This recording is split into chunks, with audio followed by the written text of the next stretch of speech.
furniture လုပ်ငန်းလုပ်ကိုင်နေတဲ့လူတွေတို့မရှိမဖြစ်လိုအပ်တဲ့ပစ္စည်းလေးတစ်ခုကိုကျွန်တော်ဒီနေ့မှာမိတ်ဆက်ပေးသွားမှာပဲဖြစ်ပါတယ်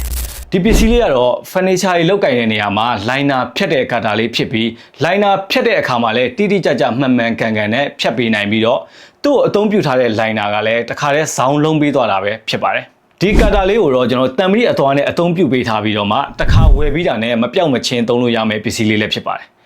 ဒီအသွားတွေကလည်းကျွန်တော်တော်ယုံနဲ့မတုံးတက်ဖ ೇನೆ တုံးသွားရင်တော့မှကျွန်တော်ပြန်သွေးလို့ရတဲ့ပစ္စည်းလေးဖြစ်ပါတယ်ကျွန်တော်ကိုယ်တိုင်လည်းအသွားမသွေးရဘဲနဲ့တုံးနေတာ3နှစ်လောက်ရှိပြီမို့လို့ပစ္စည်းအတွက်ကတော့ရဲရဲကြီးအာမခံပါတယ်ဗျ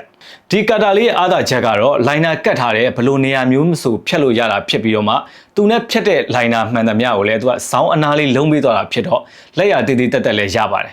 furniture လုတ်ကင်နေတဲ့သူတိုင်းမရှိမဖြစ်လိုအပ်တဲ့ပစ္စည်းလေးလည်းဖြစ်လို့ဒီကာတာလေးရဲ့ဈေးနှုန်းကတော့ကျွန်တော်2,800,000ကျပ်ပဲဖြစ်ပါတယ် local မှာဝယ်ယူလို့မရနိုင်တဲ့ပစ္စည်းလေးဖြစ်တော့မှာယူခြင်းနဲ့ဆိုရင်တော့ကျွန်တော်ရဲ့ဖုန်းနံပါတ်